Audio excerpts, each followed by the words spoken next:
جو 7 آسمان قرآن مجید خود جس کا ذکر کرتا ہے، اور یہ اس کی لمبائی، اس کی چوڑائی، اس کی اونچائی، آج تک تو انسان اتنی ساری سائنسی ترقی ہونے کے باوجود بھی جو ہے صرف اب چاند تک پہنچ سکا ہے، اور مریخ پر جانے کے جو ہے وہ ارادے کر رہا ہے، وہ ایکسپلور کر رہا ہے، لیکن ابھی تک مریخ پر وہ پہنچ نہیں سکا ہے۔ اور یہ تمام چاند اور یہ مریخ یہ صرف ہمارے سولر سسٹم یعنی نظام شمسی کے ایک چھوٹے سے حصے ہے، اور نظام شمسی بذات خود ملکی وے جو ہماری کہکشاں ہے اس کا ایک بہت ہی چھوٹا حصہ ہے۔ اور سائنٹسٹ خود کہتے ہیں کہ ایسے ملینز اینڈ بلینز آف کہکشائیں جو ہے آسمانی دنیا پر، پہلے آسمانی دنیا پر موجود ہے۔ تو اس سے کچھ اندازہ ہوتا ہے کہ اللہ تعالیٰ جس آسمان کا ذکر کرتا ہے اور یہ بتانا چاہتا ہے کہ جس کی قدرت اتنی بڑی ہے، اس کے لیے انسان کا بنانا کیا مشکل تھا، جس نے اتنے بڑے اور ایک ایسے آسمان کی تخلیق کی کہ جس کی حقیقت کو انسان پا نہیں سکتا۔ جب پہلے ہی آسمان تک ہم پہلے ہی آسمان تک پہنچ نہیں پائے ہیں کہ پہلے آسمان پہ کیا کیا ہے اور کیا نہیں ہے، انسان ابھی تک جو ہے اس تک پہنچ نہیں پایا ہے۔ اور پھر اس میں ایک اور چیز جو اللہ تعالیٰ نے بیان کی ہے اس کی طرف میں توجہ دلانا چاہوں گا کہ رفع سمکہا فسوا، کہ اس نے اس کو بلند کیا، کہیں کہیں اس کا ترجمہ گنبد اور چھت سے بھی کیا گیا ہے کہ اللہ تعالیٰ نے آسمان کی چھت کو بلند کیا اور پھر اس کو درست کیا، درست برابر۔ تو جیسا کہ ہم قرآن مجید میں دوسری جگہ پڑھتے ہیں کہ اللہ تعالیٰ نے وَجَعَلْنَا السَّمَاءَ سَقْفًا مَحْفُوظًا، قرآن مجید میں ایک جگہ آتا ہے کہ ہم نے اس آسمان کو ایک محفوظ چھت بنایا ہے، جو یہاں رہنے والے زندہ جانور ہیں یا جو زندگی رکھنے والے یا زندہ مخلوق ہے، ان کو آفتاب سے اور دوسرے ستاروں سے آنے والے جو مضر اثرات سے محفوظ رکھتی ہے۔ اس لحاظ سے اللہ تعالیٰ نے اس کو ایک محفوظ چھت سے تعبیر کیا۔ اچھا، سما کا مطلب وہاں پہ وہ بھی ہو سکتا ہے جو عام طور سے آسمان اور زمین کے درمیان پرت ہے؟ جی جی، اس لیے کہ سما کا مطلب تو بلندی کے جی، اور قدیم مفسرین نے آسمان کی بھی لیا ہے جی، لیکن جس حساب سے آپ نے بتایا اور جدید مفسرین کا یہ کہنا بھی ہے کہ بیچ میں کچھ لیئر ایسا ہے جس کی وجہ سے مضر اثرات سے اللہ محفوظ رکھنے کے لیے سقف محفوظہ کا لفظ، جس کو ہم اوزون لیئر کے نام سے جانتے ہیں۔ تو کچھ لوگوں نے سقفاً محفوظاً سے اور یہ جو حفاظتی چھتری جو اللہ تعالیٰ نے بنائی ہے، کچھ لوگوں نے اس سے مراد یہ لی ہے کہ یہ اللہ تعالیٰ جو ہے اوزون لیئر کے بارے میں کہہ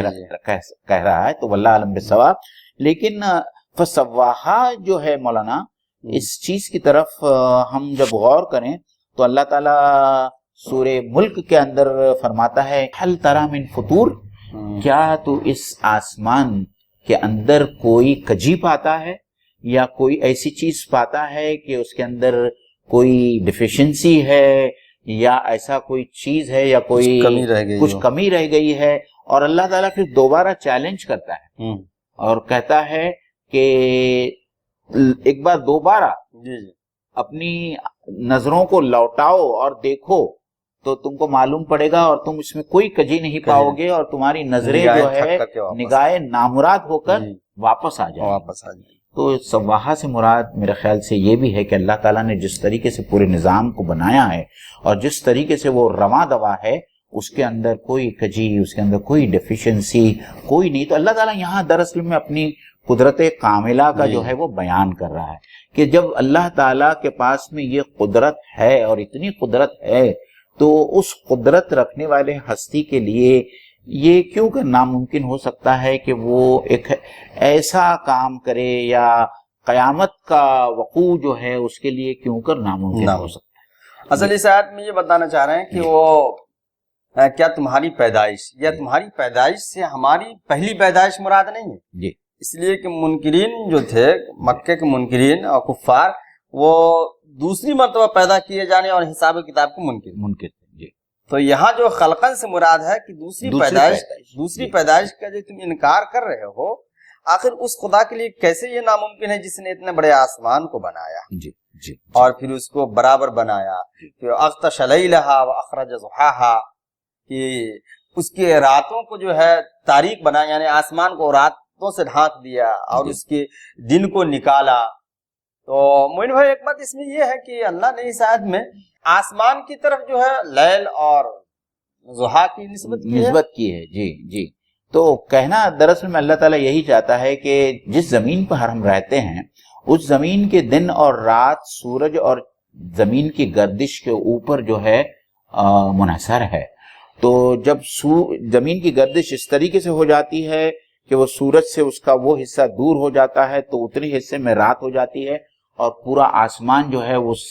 تاریکی سے ڈھک جاتا ہے۔ گویا کہ دن اور رات کا تعین آسمان ہی سے ہم لوگ کرتے ہیں، اس لیے اللہ نے اس کی طرف نسبت کیا ہے۔ جی جی، اور ایک بات جو دوسری ہم یہ سمجھتے چلیں کہ اللہ تعالیٰ نے جو آسمان کی بلندی کا جو کی طرف اشارہ کیا ہے کہ انسان کے جو پیمانے ہیں وہ ختم ہو گئے۔ جی جی، گنتی کے یا ناپنے کے جو پیمانے ہیں وہ ختم ہو گئے، خاص طور پر جب سیاروں اور ستاروں کو ناپنے کا معاملہ آتا ہے تو پھر کلومیٹر اور یہ مائلز اور کلومیٹر جو ہے یہ سب ختم ہو جاتے ہیں اور انسان مجبور ہو گیا ایک نیا پیمانہ بنانے پر جسے ہم نوری سال کہتے ہیں یا لائٹ ایئر کہتے ہیں، کہ یہ ستارہ زمین سے 1000 نوری سال کی دوری پر ہے۔ اس سے مراد یہ ہے کہ اس ستارے تک پہنچنے کے لیے اگر آپ 1,86,000 کلومیٹر پر سیکنڈ کی رفتار سے چلیں تو آپ کو 1000 سال درکار ہوں گے پر سیکنڈ پہ 1,00,000۔ اگر آپ کی یہ اسپیڈ ہو جو روشنی کی اسپیڈ ہے، اسی لیے نوری سال کہا جاتا ہے، کہ اگر آپ اس رفتار آپ ایسا کوئی جہاز بنا لے جو 1,86,000 کلومیٹر پر سیکنڈ، یہ روشنی کی اسپیڈ ہے، جی جی جی، اگر آپ اس اسپیڈ سے ٹریول کریں تو اس ستارے تک پہنچنے کے لیے آپ کو 1000 سال لگیں گے۔ تو ایسے کتنے ہزاروں نوری سال لگیں گے آپ کو ہماری صرف ملکی وے کو جو ہے پہنچنے یا وہاں، تو ہم سوچ سکتے ہیں کہ انسانی پیمانے جو ہے وہ ختم ہو گئے، تو انسانی عقلیں کہاں تک پہنچ سکیں۔ آپ کی اس بات سے مجھے یقین فیض آبادی کا ایک شعر یاد آیا، جی جی، کہ خالق کی معرفت ہی انہیں جب نہیں نصیب، پھر کیوں ہیں لوگ شمس و قمر کی تلاش میں۔ یہ شمس و قمر کی تلاش میں لوگ لگے ہوئے ہیں، کاش کہ اس کے ذریعے یا خدا کی ہدایت سے انہیں خالق کی معرفت بھی مل جائے۔ وَالْأَرْضَ بَعْدَ ذَلِكَ دَحَاهَا، اور زمین کو اس کے بعد بچھایا۔ کیا معین بھائی یہ دحاہا بچھانا تو ٹھیک ہے، لیکن بعد ذالک سے مراد کیا اللہ یہ بتانا چاہ رہے ہیں کہ آسمان کو پہلے بنایا پھر زمین کو بنایا؟ بعد ذالک سے مراد کیا ہے؟ بعد ذالک سے مراد مفسرین نے یہ لی ہے کہ اس سے تخلیقی مراحل یا اس کی ترتیب مقصود نہیں ہے۔ اچھا جی، ہاں، کیونکہ قرآن مجید میں کہیں کہیں یہ بھی آیا ہے کہ پہلے زمین بنائی، پہلے ہم نے زمین، مطلب اللہ تعالیٰ نے جب تخلیق کا ذکر کیا ہے تو کہیں زمین کا ذکر کیا ہے اور پھر آسمان کا ذکر کیا ہے۔ تو یہ جو ہے یہ سائملٹینیس پروسیس رہا ہوگا، اور اللہ تعالیٰ جو ہے پہلے اللہ تعالیٰ نے پڑھنے والوں کی توجہ آسمان کی طرف مبذول کرائی، اب اللہ تعالیٰ پڑھنے والوں کی توجہ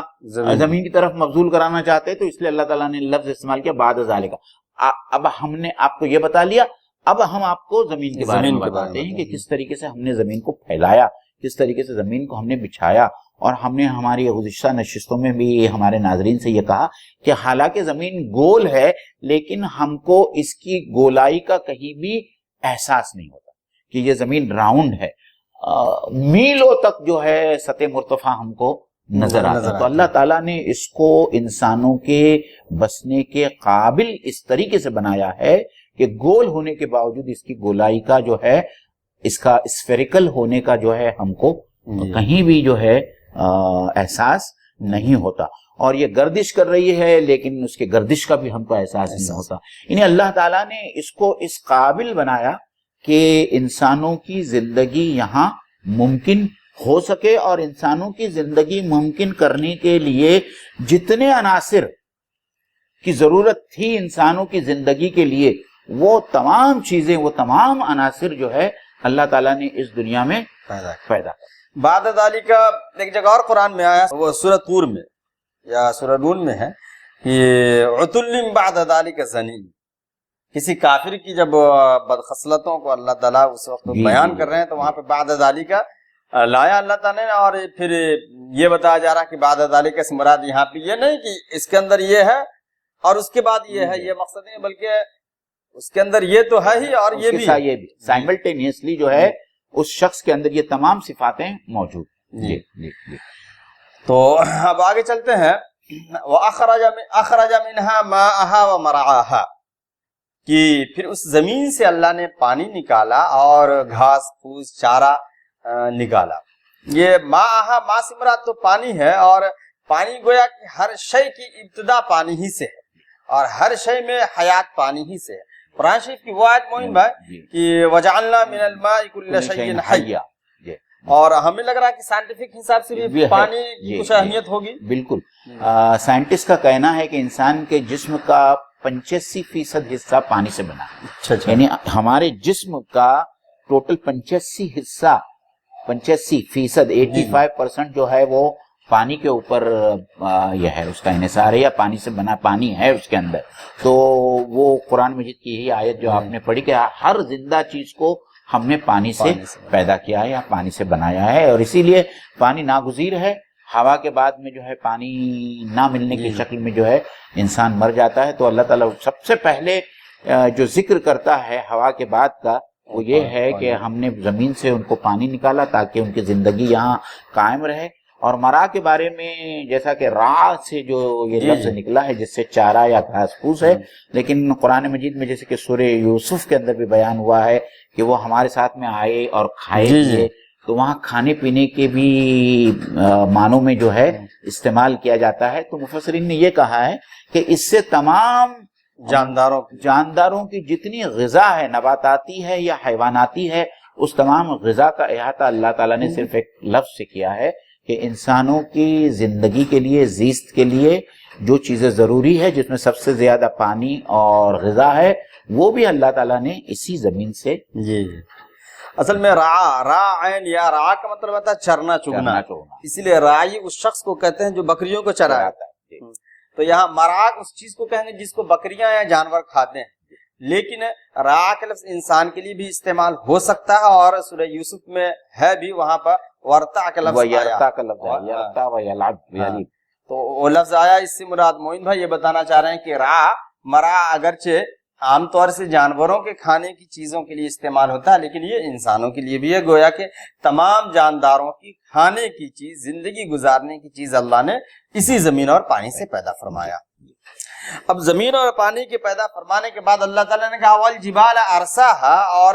پہاڑوں کو اس میں گاڑ دیا۔ یہ دیکھیے معین بھائی کیا ترتیب اور کیا سلسلہ ہے کہ آسمان کو اونچا کیا اور رات کو ڈھک دیا اور زمین کو اس میں سے نکالا، گویا تاریکی آتی ہے تو گویا ڈھک جاتی ہے کوئی چیز، اور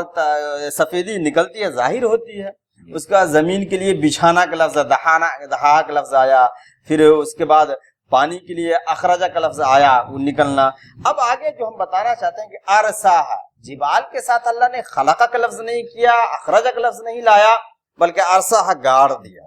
اس میں بھی کوئی حکمت ہے کہ اللہ نے کہا کہ زمین کو شاید بیلنس رکھنے کے لیے، زمین کی اوپری سطح کو بیلنس کرنے کے لیے جو ہے اللہ تعالیٰ نے جا بجا جو ہے یہ پہاڑوں کو گاڑا ہے میخوں کی طور پر۔ اور قرآن مجید میں سورہ نبا میں ہم نے اس کو پڑھا اور اس کو ایکسپلین بھی کیا کہ جو آرکیالوجسٹ ہوتے ہیں اور جو زمین کی سائنس کو پڑھتے ہیں، وہ کہتے ہیں کہ ان پہاڑوں کی جڑیں ہوتی ہیں، مطلب پہاڑ جتنا اوپر ہوتا ہے اس سے زیادہ پہاڑ کی جڑ زمین کے نیچے ہوتی ہے، اور اسی وجہ سے اللہ تعالیٰ نے اس کو میخ کے طور پر استعمال کیا ہے کہ میخوں کی طرح اللہ تعالیٰ نے پہاڑوں کو گاڑ دیا ہے، اور اس کی وجہ سے زمین کی سطح کا توازن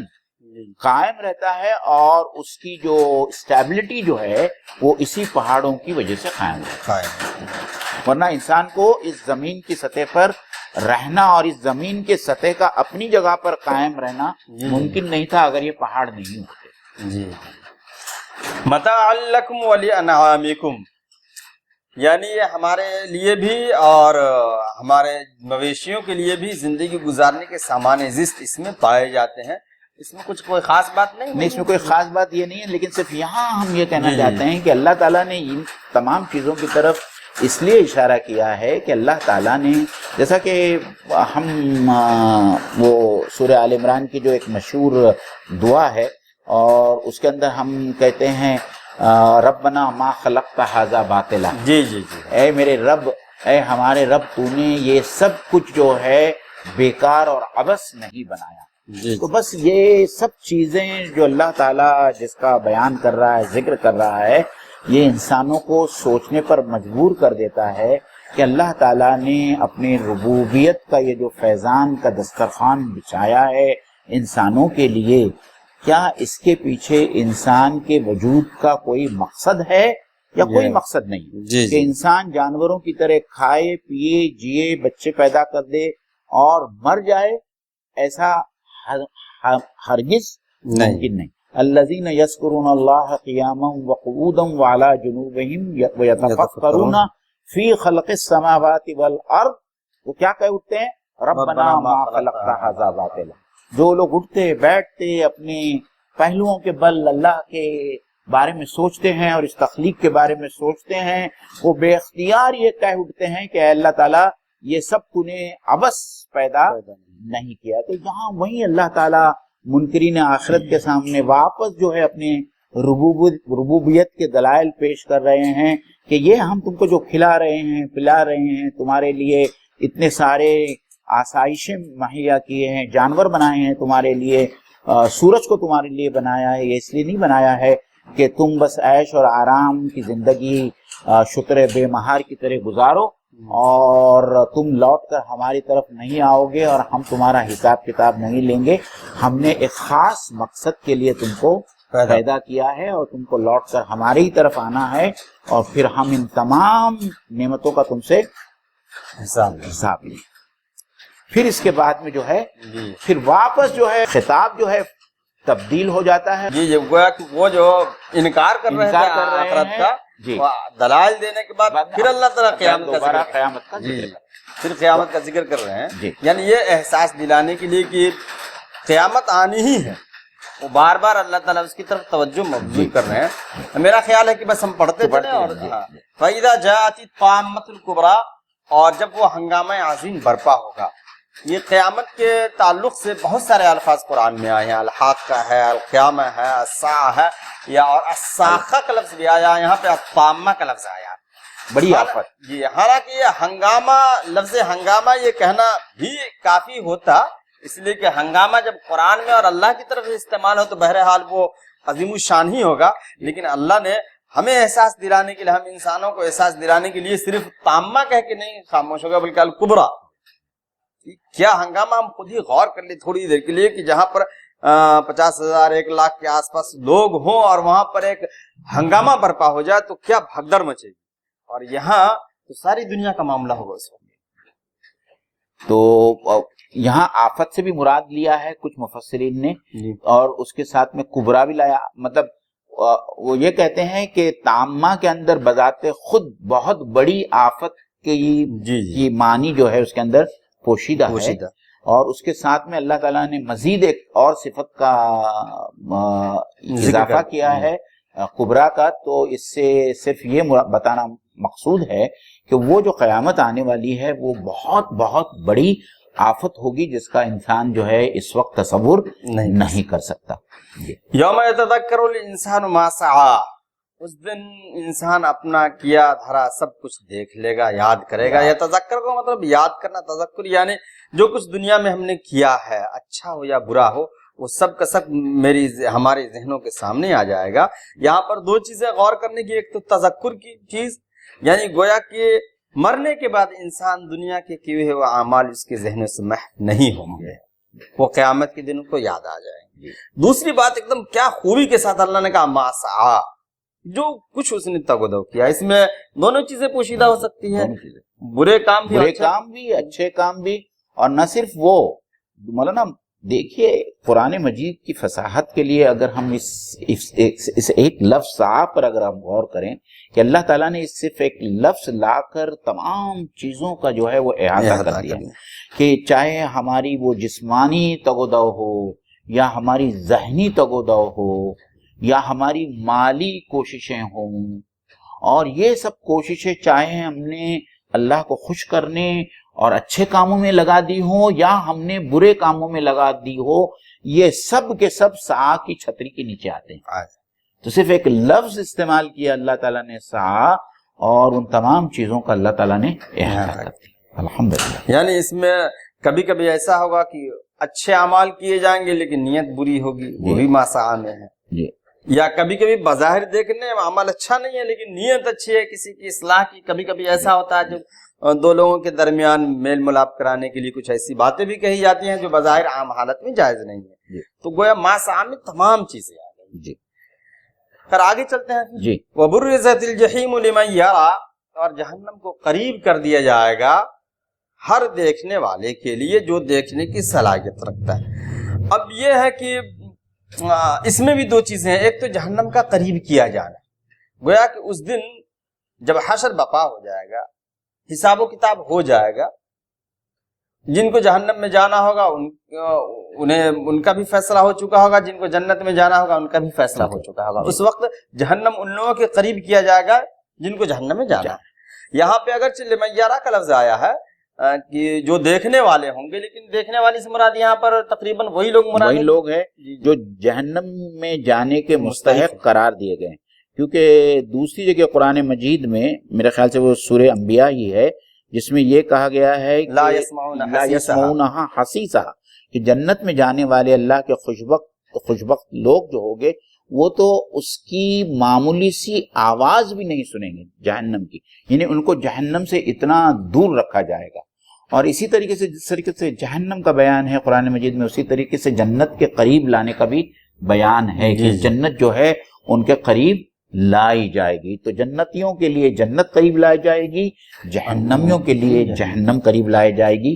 اور یہ خاص اس لیے کہا جا رہا ہے کہ جس جہنم کا آج تم انکار کر رہے ہو، کیونکہ یہ تمہاری آنکھوں سے تم اس وقت نہیں دیکھ رہے ہو، اسی دہکتی ہوئی اور چیخ و پکار کرتی ہوئی جہنم کو تمہاری یہی آنکھیں دیکھیں گی بنفس نفیس۔ اذا القوا فیہا شہیقا وہی تفور، کہ جب اس کے اندر جہنمیوں کو ڈالا جائے گا تو وہ چیخے گی اور ایسا لگے گا کہ وہ ابھی بس ہٹا چاہتی۔ تو یہ جہنم کی غضبناکی کا یہ حال ہے جو قرآن مجید میں جو ہے، جو منظر کشی اللہ تعالیٰ نے کی ہے۔ اللہ تعالیٰ ہم کو ایسی جہنم سے کوسوں دور رکھے۔ فَأَمَّا مَنْ طَغَى وَآثَرَ الْحَيَاةَ الدُّنْيَا فَإِنَّ الْجَحِيمَ هِيَ الْمَأْوَى، جس نے سرکشی اختیار کی اور دنیاوی زندگی کو ترجیح دیا تو بے شک جہنم اس کا ٹھکانہ ہوگا۔ ہمیں لگ رہا کہ اس سورت کے شروع ہی میں طغا کا لفظ ایک بار فرعون کے لیے بھی آیا، اذهب الى فرعون انه طغى، تو لفظ طغا سے کیا کہنا چاہتے ہیں مومن بھائی، کچھ اس میں بتائیں؟ کہ یہی سرکشی، مطلب ایک بات تو یہ ہے کہ کسی حق کو ماننے سے انکار کر دینا، اور پھر یہ حق کو ماننے کے انکار کرنے والوں کے مختلف درجات ہوں گے۔ کچھ تو یہ ہوں گے کہ جنہوں نے حق کو ماننے سے انکار کر دیا، کچھ لوگ یہ ہوں گے کہ حق کو ماننے سے انکار کرنے کے بعد میں اس کے خلاف جو ہے محاذ آرائی کریں، اور پھر مزید یہ کہ اللہ تعالیٰ نے جو فرمان دیے ہے، جو کرنے کے لیے کہا ہے اس کو نہ کریں، اور جو نہ کرنے کے لیے کہا ہے، مطلب جہاں ہم لوگ امر اور نہیں کہتے ہیں، نہ امر بالمعروف اور نہیں عن المنکر کا جو معاملہ ہے اس کو وہ پلٹ دیتے ہیں، جو بات کرنے سے منع کی گئی ہے وہ بات کرتے ہیں، اور جو بات کرنے کا حکم دیا ہے وہ بات نہیں کرتے۔ اور آثر الحیات دنیا سے میں صرف ایک جملہ کہنا چاہوں گا کہ انسان اس بات کا یا اس اصول کو اپنے ذہن میں رکھ لے، کوئی بھی ناظرین، خاص طور پر میرے نوجوان ساتھی اور میری بہنیں اس بات کو یاد رکھیں کہ یہ دنیا جو ہے آج جو ہے بہت ہی مادہ پرست روش کے اوپر قائم ہے اور رواں اور دواں ہے۔ ہم کو صرف ایک بات کا خیال رکھنا ہے، ہم کو ایسی کوئی مادی منفعت یا فائدہ یا مٹیریلسٹک بینیفٹ سے دور رہنا ہے جس کے حاصل کرنے سے ہماری آخرت کو نقصان ہوتا ہے. یعنی ہر وہ مادی منفعت جس کا نتیجہ اخروی نقصان کی صورت میں ظاہر ہونے والا ہے، یہ ایک سیدھا سا اصول ہے کہ ہم ایسی مادی منفعت سے یا ایسے مٹیریل بینیفٹ سے اپنے آپ کو دور رکھ لیں جو ہمارے آخرت کے خسران کا باعث بنے. ایک بہت سیدھا اصول ہے جو ہم کو سمجھنا چاہیے. اس میں بہت ساری مثالیں ہم آپ لوگوں کے سامنے دے سکتے ہیں، اور اکثر اور بیشتر ایسا بھی ہوتا ہے کہ ہماری جوان بچیاں جو بہت پڑھی لکھی ہوتی ہے اور ان کو ایمان والا کوئی ایسا جوڑ میسر نہیں آتا کہ جو بہت زیادہ کوالیفائیڈ ہو، اور ایسی ہماری جوان بچیاں غیر مسلموں کے ساتھ میں وہ نسبت قائم کرتی ہے، اور اس دنیاوی فلاح کے لیے اور اس دنیاوی زندگی کے لیے جو ہے وہ ایک ایسے شخص سے شادی کرتی ہے جو اور اپنی پوری آخرت کو جو ہے وہ تباہ کر ڈالتی ہے، برباد کر ڈالتی ہے. ایسی لڑکیوں سے اور ایسے لڑکوں کو جو ہے میری یہ خاص تاکید ہے کہ وہ ایسا کوئی بھی کام کرنے سے پہلے اپنے آخرت کے بارے میں سوچیں کہ یہ جو کام میں کرنے جا رہا ہوں، اس کام کرنے سے میری آخرت بہتر بن رہی ہے یا میری آخرت تباہ ہونے والی ہے. آخر الحیات الدنیا یعنی دنیاوی زندگی کو ترجیح دینا. آپ نے بالکل صحیح کہا کہ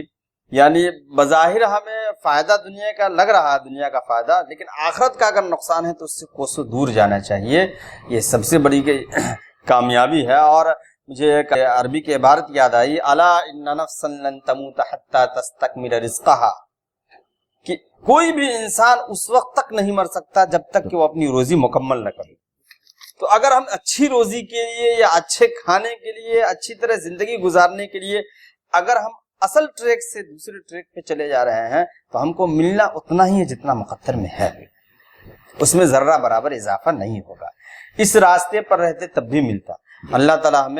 ہمیں ایمان پر چلنے کی اور اسلام پر چلنے کی توفیق عنایت فرمائے اور دنیا کے شرور و فتن سے محفوظ فرمائے. ابھی جو حالات ہیں وہ بہت ہی دیگرگوں حالات ہیں جو نیوز وغیرہ میں سننے کو آتا ہے. دنیا اس قدر مادیت کی طرف جا رہی ہے، بظاہر اکثر و بیشتر دیکھیے کہ دلوں میں یہ چیز ہے کہ پیسہ ہی ہر چیز ہے، اور بہرحال اس کے لیے انسان اتنی تگودو کر رہا ہے اور ایسے کچھ کر جاتا ہے جس سے آخرت برباد ہو جاتی ہے. اسی سورے کے آخر میں ہم کو پتا چلے گا کہ یہ دنیا کی زندگی کتنی چھوٹی ہے آخرت کے مقابلے میں. تو اس چھوٹی سی زندگی کو بہتر بنانے کے لیے اپنی آخرت کو تباہ کرنا، اس سے بڑا کوئی بیوقوفی کا فعل نہیں ہو سکتا. یعنی یہ زندگی بہت مختصر ہے اور اس کو بنانے کے لیے پوری زندگی برباد کر دیتے ہیں، اور زندگی کا کچھ بھروسہ نہیں. کسی نے کیا خوب کہا ہے کہ رات دن مستقل کوششیں زندگی کیسے بہتر بنے. رات دن مستقل کوششیں زندگی کیسے بہتر بنے، اتنے دکھ زندگی کے لیے اور اسی کا بھروسہ نہیں. اتنے دکھ زندگی کے لیے اور اسی کا بھروسہ نہیں. خیر اب آگے چلتے ہیں. وَأَمَّا مَنْ خَافَ مَقَامَ رَبِّهِ وَنَهَى النَّفْسَ عَنِ الْهَوَىٰ فَإِنَّ الْجَنَّةَ هِيَ الْمَأْوَىٰ. تو جو اپنے رب کے سامنے کھڑے ہونے سے ڈرا اور اپنے نفس کو برائیوں سے پاک رکھا، یعنی نفس کی پیروی نہیں کیا، تو جنت اس کا ٹھکانہ ہے. تو اس کے برعکس مطلب جو پہلی جماعت کا جو قرآن مجید میں ذکر کیا اللہ تعالیٰ نے، اس کے برخلاف جو دوسری جماعت ہے اس کا یہاں ذکر ہو رہا ہے. جو جنت میں جانے والے ہوں گے یہ وہ لوگ ہوں گے جو اللہ کے سامنے جواب دہی کے لیے کھڑے ہونے سے ڈریں گے کہ ایک روز ایسا آنے والا ہے. یعنی آپ دیکھیں، ایک تو منکرین قیامت ہے جو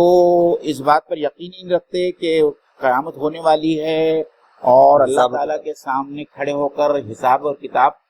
کے لیے کھڑا ہونا ہے. اور یہ دوسری جماعت ہے جو اس بات سے ڈرتی ہے کہ قیامت آنے والی ہے اور قیامت کے بعد میں وہ دوبارہ زندہ کیے جائیں گے اور اللہ کے حضور میں جو ہے ان کو سوال اور جواب ہوگا اور ان کی جواب دہی ہوگی. تو جواب دہی کا احساس جو ہے انسان کو برائیوں سے روکتا ہے. اور وَنَهَى النَّفْسَ عَنِ الْهَوَىٰ، اس پہ ایک حدیث جو ہے الکیس من دان نفس وعمل لما بعد الموت والعاجز من اتبع نفسه هواها وتمنى على الله الامان، کہ عقل مند وہ ہے جو اپنی زندگی کا محاسبہ کرتا ہے اور مرنے کے بعد والی زندگی کے لیے کچھ کرتا ہے، اور احمق وہ شخص ہے جو اپنی نفس کی پیروی کرتا ہے اور اللہ پر امیدیں لگاتا ہے کہ اللہ ہمارے ساتھ ایسا ایسا کرے. تو یہاں لفظ جو آیا وَنَهَى النَّفْسَ عَنِ الْهَوَىٰ، اس کے تعلق سے معین بات کچھ کہیں گے؟ میں صرف اتنا ہی کہوں گا کہ ایک دوسری آیت ہے میرے خیال سے سورہ فرقان میں، ارایت الذی من اتخذ ہواہ الہ، اے نبی کیا آپ نے اس شخص کو دیکھا جس نے اپنے نفس کو اپنا الہ بنا دیا، جی معبود بنا دیا. تو عزیز دوستو ناظرین، یہاں ہر شخص کو اپنے دل کو ٹٹولنا ہوگا. یہاں صرف ان لوگوں کی بات نہیں ہو رہی ہے کہ جو بتوں کی پرستش کرتے ہیں. اس کی مختلف شکلیں ہو سکتی ہیں. کسی نے اپنے دل میں مال و زر کو اپنا خدا بنا لیا ہوگا اور معبود بنا لیا ہوگا، کسی نے شہرت کو، کسی نے اقتدار کو، کسی نے زر پرستی کو، کسی نے شہوتوں کو جو ہے اپنا خدا بنا لیا ہوگا. تو اللہ تعالیٰ ایسے شخص کے بارے میں اپنے نبی سے مخاطب ہو کر کہتے ہیں کہ اے نبی آپ نے اس شخص کو دیکھا جس نے اپنے نفس کو اور اپنی شہوتوں کو اپنا خدا بنا لیا ہے، کیا تو اس کی وکالت کر سکتا ہے یا کیا تو اس کو راہ راست دکھا سکتا ہے؟ جی تو گویا کہ نفس کی پیروی جو ہے جی یہ ہلاکت کا باعث ہے، اور جو نفس کی پیروی نہیں کرتا تو گویا جنت اس کا وہ حقدار ہوگا انشاءاللہ. آگے چلتے ہیں. یہ آخر حصہ ہے. یسألونک عن الساعۃ ایان مرساها، یہ لوگ پوچھتے ہیں آپ سے کہ قیامت کب آنے والی ہے. یہ پوچھنا جو ہے ایک تو پوچھنے کے طور پہ بھی ہو سکتا ہے، لیکن مفسرین نے یہ لکھا کہ عذرا مذاق نبی پاک صلی اللہ علیہ وسلم سے بار بار یہ سوال کرتے تھے کہ جس قیامت کا تم ذکر کر رہے ہو اس کا لنگر کب ڈالا جانے والا ہے. اس لیے عرصہ کا لفظ لایا. یہ عرصہ یورسی انسان لنگر ڈالنے کو کہتے ہیں کہ وہ ہم لوگ منتظر ہیں اس کے لنگر ڈلے جانے کو، کب وہ قیامت آنے والی ہے بتاؤ. تو ان کا انداز تفتیش جو تھا، سوال تھا، یہ تمسخرانہ تھا، استہزان تھا. یعنی وہ کہتے تھے کہ ہم کئی سالوں سے آپ کی زبان سے یہ سنتے آئے ہیں کہ قیامت آنے والی ہے، قیامت آئے گی، تو اس کا جو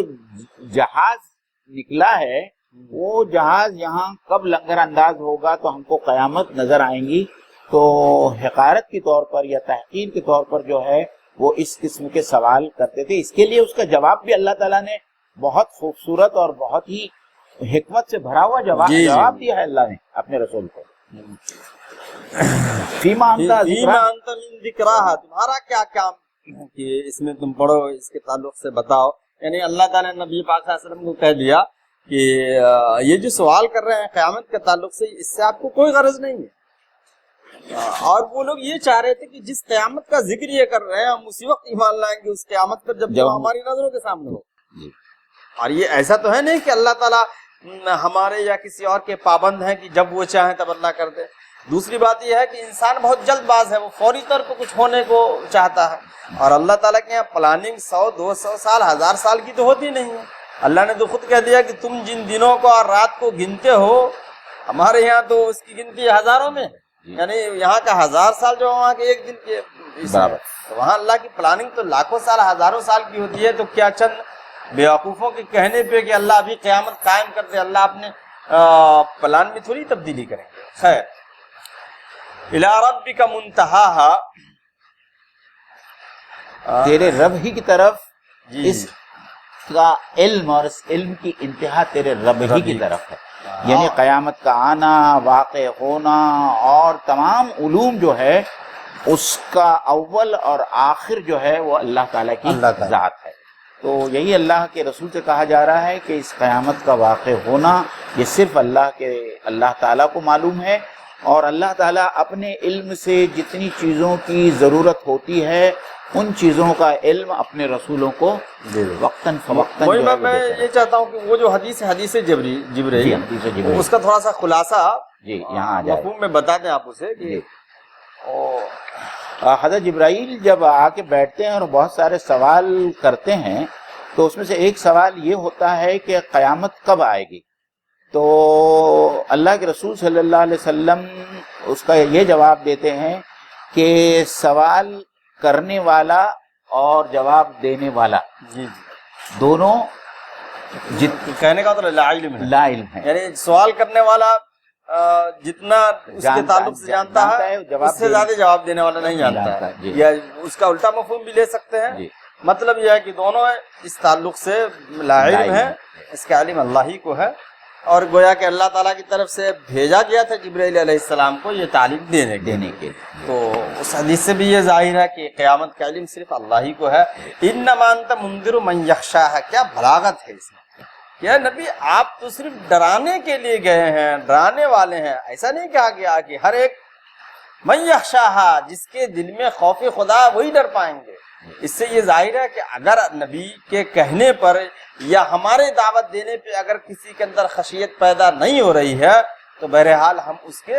گنہگار یا ہماری وہ غلطی مکلف نہیں ہیں۔ جی جی، گویا کہ اللہ نے خود کہہ دیا کہ آپ تو ان کو ڈرانے والے ہیں جو قیامت کے تعلق سے ڈرتے ہیں۔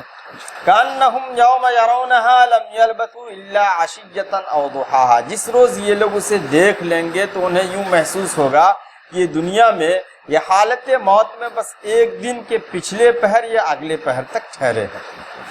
یعنی اب قیامت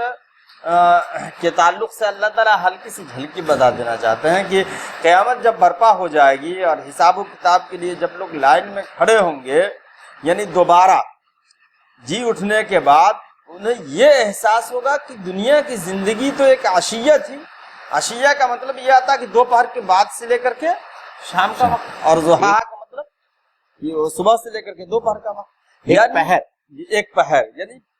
پورا دن بھی نہیں، کسی آیت میں پورے دن کا لفظ بھی آیا ہے کہ کتنے دن تم رہے، لبثت یوما او بعد یوم، کہ ہم کو ایسا لگتا ہے کہ ہم ایک دن یا 2 دن رہے۔ جی جی جی، تو یہاں لوگ سوال کریں گے کہ ہم کتنے دن رہے، تو وہ کہیں گے لبثت یوما بعد یوم، کہ ہم 1 دن یا 2 دن رہے۔ یہاں تو اس سے گھٹا کر جو ہے اس کو پہر میں تبدیل کر دیا گیا ہے۔ یعنی انسانوں کو جب وہ دوبارہ جی اٹھیں گے اور اللہ کے سامنے جب وہ پیش ہوں گے تو ان کو اپنی دنیا کی زندگی اتنی مختصر نظر آئے گی، اتنی چھوٹی نظر آئے گی، گویا کہ وہ اس دنیا کی زندگی میں 1 پہر یا 2 پہر رہے ہوں گے۔ تو اب یہ بتا کر اللہ تعالی ہم سب لوگوں کو چوکنا کرنا چاہتا ہے کہ میرے عزیز بندو، یہ دنیا کی زندگی جو اتنی مختصر ہے، کیا یہ اس قابل ہے کہ اس مختصر سی زندگی کو بہتر بنانے کے لیے تم طغیان اور سرکشی کا راستہ اختیار کرو، یا اس دنیا کی زندگی کو بہتر بنانے کے لیے تم وہ تمام کام کرو جس کا اللہ اور اللہ کے رسول نے تم کو جس سے منع فرمایا ہے؟ تم حلال اور حرام کے تمام تمیز کو ختم کر دو، جائز اور ناجائز کے تمام امتیازات کو تم مٹا دو، اور تم سرکشی کیے چلے جاؤ صرف اس دنیا کی زندگی کی خاطر جو اتنی محدود ہے، جیسے کہ 1 پہر یا 2 پہر۔ یعنی عزیزان گرامی، جو لوگ جانتے ہیں کہ فائنائٹ کا انفائنائٹ کے ساتھ میں تقابل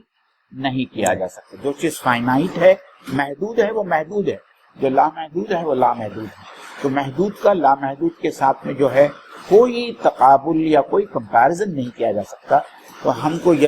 سمجھنا چاہیے کہ دنیا میں جو کچھ ہے وہ محدود ہے، دنیا کی زندگی محدود ہے، دنیا کے عیش و عشرت محدود ہے، دنیا کی لذتیں محدود ہے،